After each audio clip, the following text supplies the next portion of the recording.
Hello, everybody, and welcome back to episode 59 of On the Diamond and Into the Deep.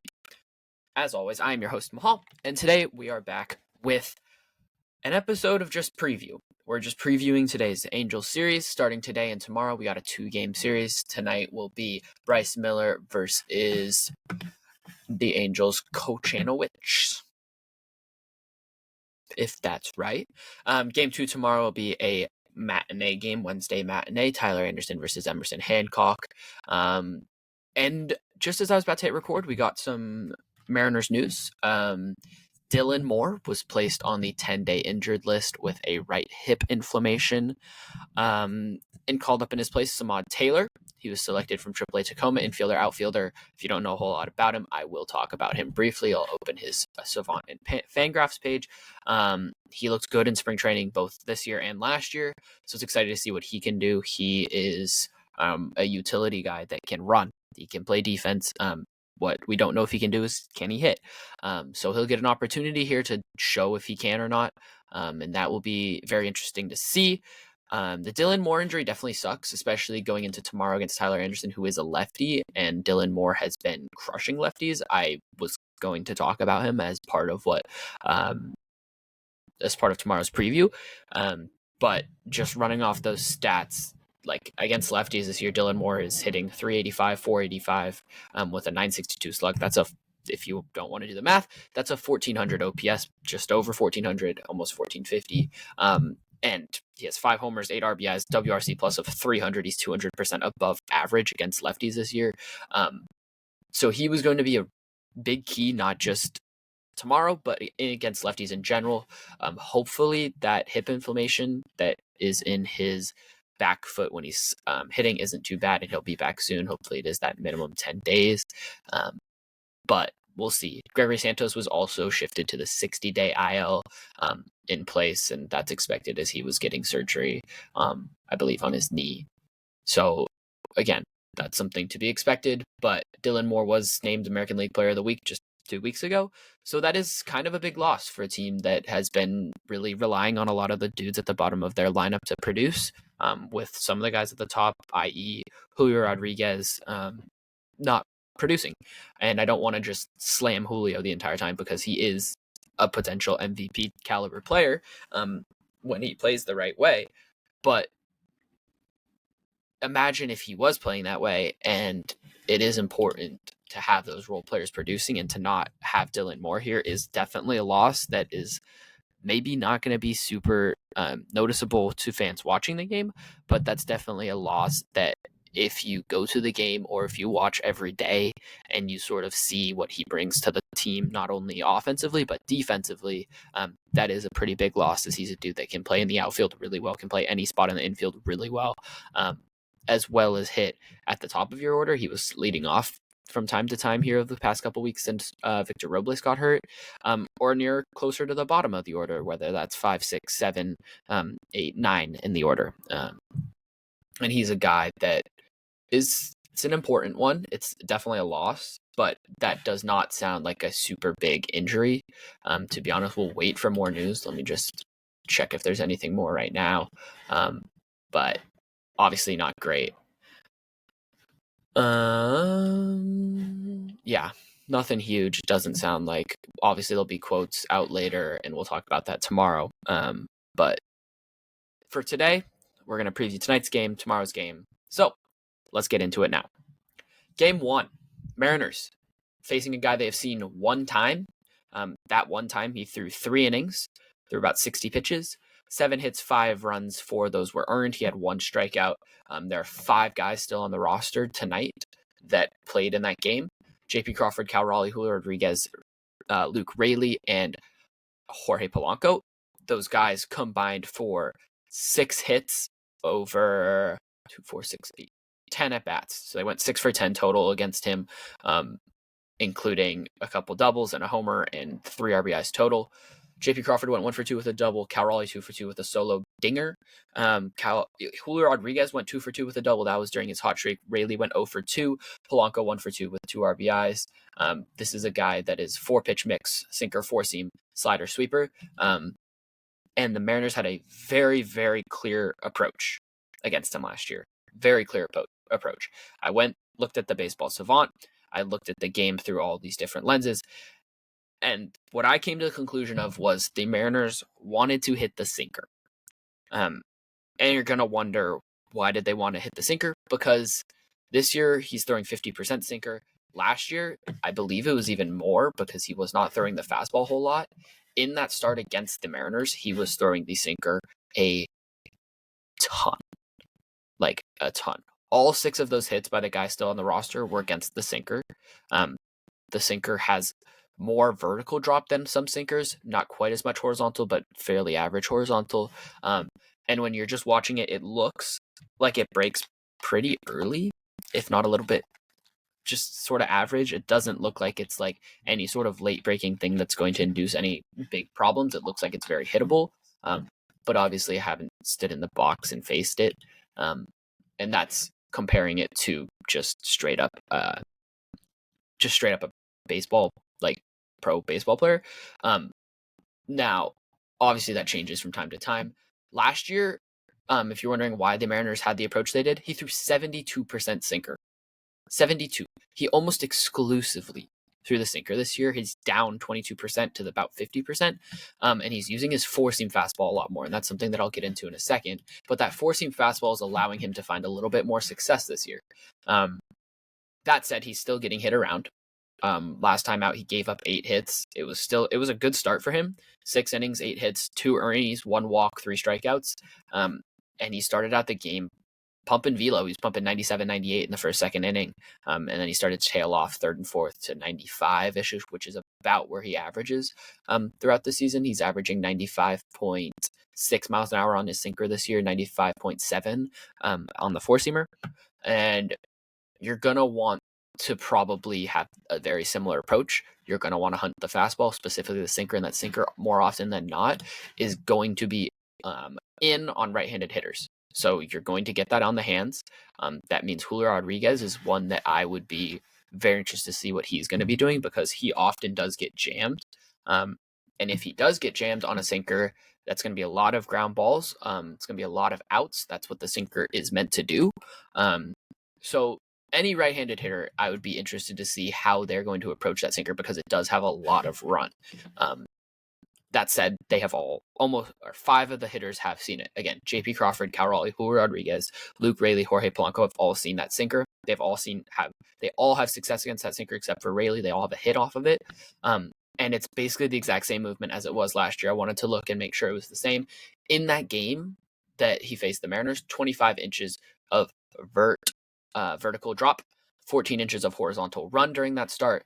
This year, he's averaging 27 inches of vertical drop, and that's a little bit more than he had in that game, and about pretty much the same horizontal, 14 inches of arm side run. So that's going in towards the hands of right-handed hitters, and down towards the feet, obviously, because there is vertical drop.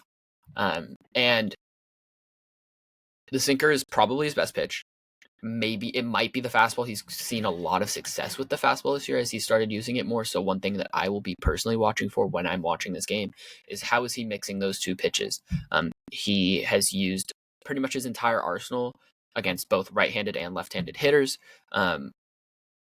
But as we have seen, or as I've mentioned, he's using his sinker less and less, it seems like, throughout the starts, especially compared to last year. He's using it a whole lot less. So that four-seamer does seem to be coming into play, which makes sense. Opponents are hitting 200 off of it, slugging only 320. Now, the expected numbers are a whole lot different than that, but expected numbers don't mean a whole lot in general. And the wonder for me is, why is that playing so well? And I would guess it's just because of the difference between it and the sinker. And if you can tunnel those two pitches, all of a sudden you have something really filthy. You have a fastball that's going to be a little bit flatter, it looks like to me, just based on the movement profile. It does have a little bit more drop. It's towards the less vertical rise type of thing, less run on it compared to the league average. But when you combine that with the sinker that has also more vertical drop on it, it's going to look a little bit flatter, a little bit more risey, just because of how it's going to play together. And it's going to play that four seam up as well as the sinker up. It's going to play both those pitches up, just because you have another one that looks similar out of the hand and it's breaking differently. That said, both of these pitches are not unhittable pitches. They're not pitches that should be blown by anyone. It's not nothing the Mariners shouldn't hit. It's actually a guy the Mariners should hit. It's a guy they should be all over. Again, he threw 3 innings against the Mariners last year. This year, he's been getting hit around a lot. Last 3 starts, 8 hits, 7 hits, and then he's only had 6 starts. So his other 3 starts, all 4 hits in those games. And he hasn't thrown a whole lot of innings. If you want to just talk innings, this is a guy that is throwing a lot of pitches. He's getting out of games early. 6 innings his last time out. Other than that, 4 2/3 the start before that, 4 2/3 the start before that, 5 innings the start before that, 6 innings start before that, 6 innings start before that. He had one big blow-up game that was against the Houston Astros. He threw 4 2/3, 7 hits, 6 runs, all were earned. The difference in that game, he had 3 walks.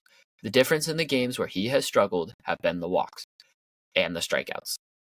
He gave up 3 walks in a start against the Guardians, only lasted 5 innings, gave up 3 runs, 2 of which were earned. He gave up 2 homers in that game, had 4 strikeouts in that game. Since then, in his first 3 starts, the dude he had 12 strikeouts. Since then, his last 3 starts, he has a total of 5 strikeouts. He has also walked more hitters in these games recently. 3 walks, 1 walk, 1 walk. He had only walked 3 batters in the 3 games prior to that. He's giving up more runs. He's given up 12 runs total after giving up 6 in his first 3 starts. So this is a guy that's hittable. This is a guy that the Mariners potentially should be all over, especially how they've been recently. And this is a guy that you should hopefully get a win against and start your series off right. And maybe you can get a quick 2-game sweep. And that would be huge for the Mariners. You've been winning every series. So can you do it again? That's the question. You need to at the very least, split this series. And how are you going to go about that? You got to win game 1. And then maybe you can pull one out tomorrow against Tyler Anderson, get a little sweep, head into another off day Thursday.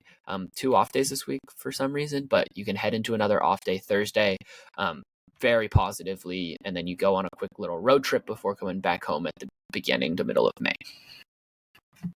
Back on Kochanowicz. Kochanowicz. I don't know how to say his name. I think that's how you say it.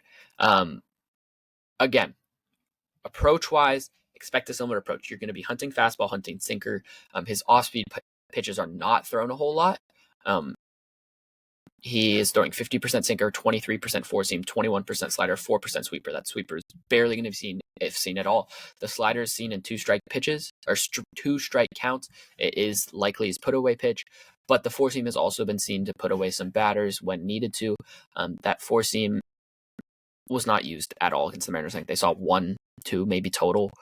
So I would expect a lot more of those, especially considering that they were all over the sinker last time out. So expect 4 seams early and then see how he can mix in his other pitches. If the Mariners can get him to throw a lot of pitches early, you could be in for a nice little night. It's interesting, though, that fastball. It's causing 29% whiff, almost 30% whiff, which, again, I think is just because it's being played up in combination with the sinker. And for me, in inning 1, inning 2, inning 3, that first time through the order, what I'm going to be looking for is how are the Mariners attacking the sinker? How are they attacking the fastball? What does the slider look like? And then 4, what is the velo? What is the velo on that fastball? If he's 97, 98, he's going to have a nice couple innings to start the game. First time through, he's going to be better, and then we'll see what they can do after that. This is not a guy that's going to strike you out. You have an opportunity to put the ball in play, cause some chaos, and do what you need to do, get on base, and that's what this team has been doing. So I think this is a really good matchup for the Mariners and something that I'm personally excited for. I will be at the ballpark tonight for the second time this year, which is great. Excited to be out there. But I will be watching velo, I will be watching movement. And then the other thing I'll be watching is when the Mariners are on the mound, Bryce Miller's starting, and I really am interested to see what he is doing. But just one quick note on Kochanowicz. Again, watch how the four-seam fastball is getting used. I'm expecting it to get mixed in more. I'm expecting it to be a little bit of a put-away pitch because he has been using it as that. Especially once he throws a couple sliders that the Mariners can hopefully lay off of. And then look for that fastball elevated. That fastball is almost exclusively elevated, so that's going to be up in the zone. And if he can't get it up in the zone, you could be in for a real fun night at the plate and at the ballpark. So look for a couple things. Look for location on that fastball. Can it get up? which can be difficult because it does seem to have a little bit of drop on it comparatively to other fastballs. It's not a super risey fastball, doesn't have a whole lot of ride. So look at the location for that, look at how much it's getting mixed in, and look at the velocity. Those are the three things I will leave you with. Bryce Miller. I will dig into Bryce Miller on Thursday. I'm excited to do that because he hasn't looked bad per se this year, but he hasn't looked like the same guy that we had last year and that it looked like he was going to be for about 3 innings on his first start,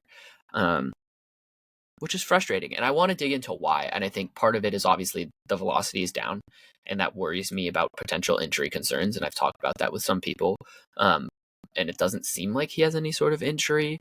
But again, it's something that I'm watching for. How does he react to pitches? What is his velocity like at the start of the game? What's the velocity like at the end of the game? How much is that velocity dipping? Is he able to hold it? They gave him an extra day this week, they gave him an extra day between starts here, which is good to see. I'm sure he needed that. So I'm interested to see if his velocity's up, if it's ticked up after that, which would be something very positive to see him get a good start. And just to see him get some confidence inside of him. If he can sort of get that fastball up, get some strikeouts, which he struggled to do, it could also be in for a fun night. This could be a very fun night at the ballpark between Bryce Miller potentially shoving against an Angels team where Mike Trout will hit 8 home runs, and the lineup potentially having a really good matchup that they were successful with last year. So I'm excited to see what they can do. Obviously, I'm not crazy confident because there's no reason to be crazy confident. But I'm optimistic about tonight's matchup. I think it's a good matchup. They have struggled with some of the worst starters that they faced, and they've been really good against some of the good starters. But I also think that to see them sort of hit around a guy that they should hit around probably would be very positive to see.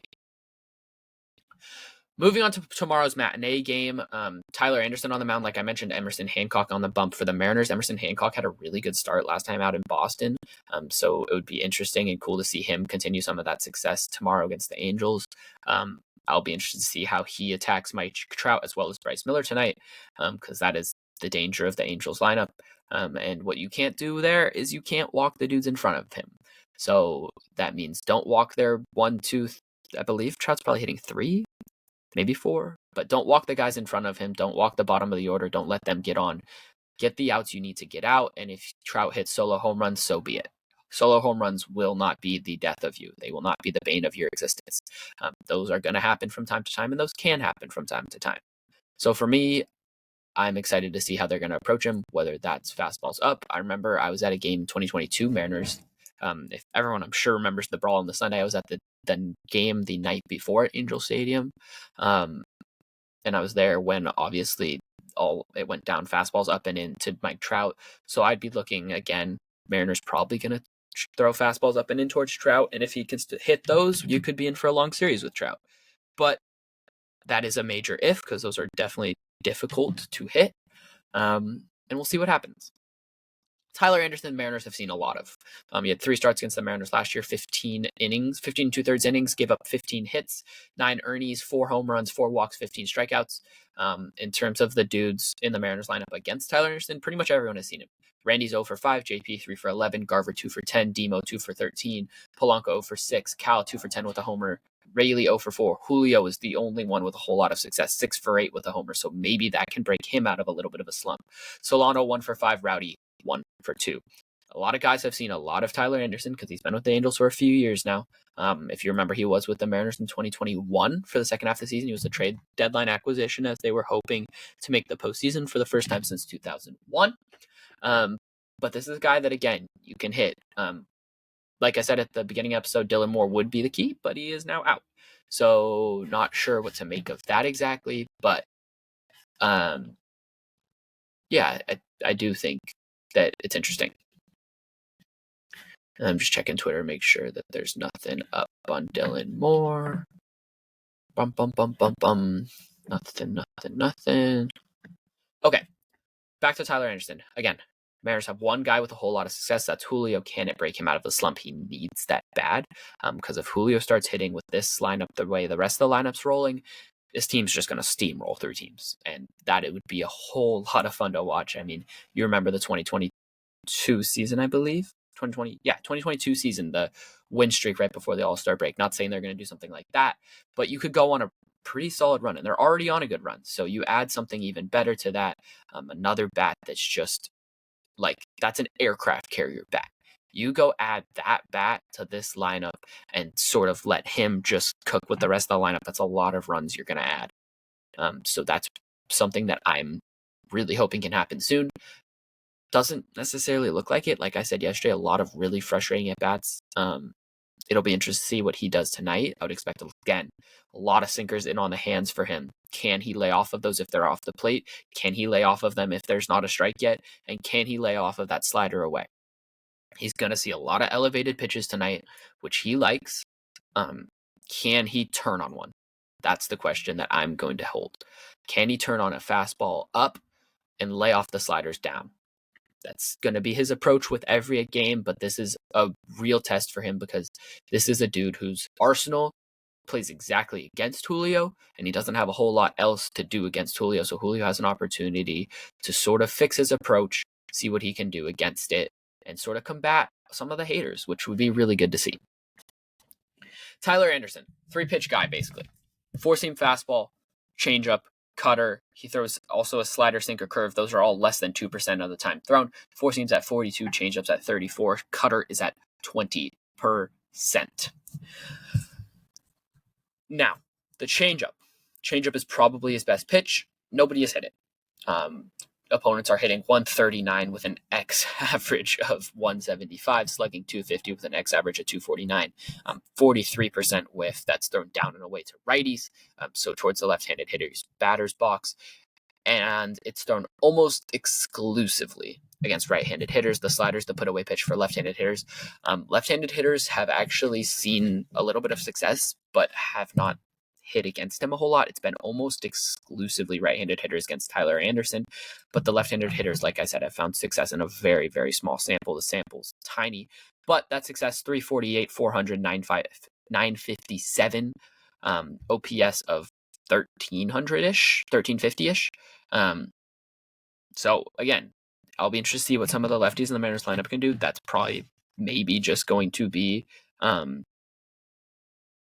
the JP Crawfords of the world. I'm not sure if there'll be any other lefties in the lineup, but if they are, it'll be interesting to see what they can do. Again, changeup has been filthy. The 4-seam's also been really good, but the X numbers are not as good.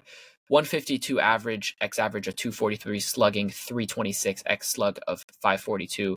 He's really shockingly actually getting barreled up decent amount, 28th percentile in barrel percentage. He's also giving up a ton of fly balls, so look for potential home runs. If the Mariners can square the ball up and get it out of the ballpark, you're going to see success against Tyler Anderson. That's all you have to do.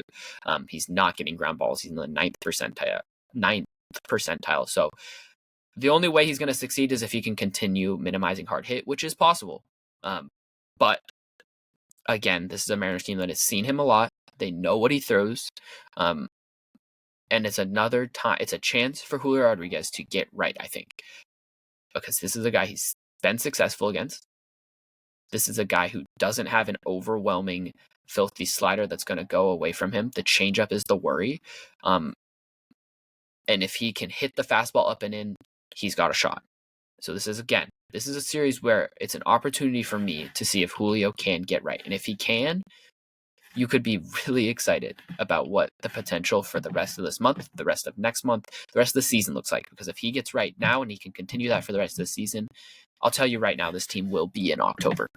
And if you're in October with this team, with that pitching staff, mostly, if not entirely healthy, you're going to go do damage in there. And I've said that last year. I've been saying that for a long time. But you have to nail that down. If this team can get to October, they will do damage in October. But that's all for me for now. Thank you all so much for listening. This has been episode 59 of On the Diamond Into the Deep. We'll be back tomorrow with big episode 60. As always, leave a like, subscribe, follow, all of that at Diamond on Deep and all the socials, TikTok, Blue Sky. I believe I'm on Blue Sky now. If not, I'll do that today. At Diamond Deep on Twitter, Blue Sky, TikTok, Instagram. Make sure you follow, leave a like, subscribe on YouTube at Diamond and Deep, on the Diamond on on the Diamond Into the Deep on Spotify if you want audio. Same thing for Apple Podcasts.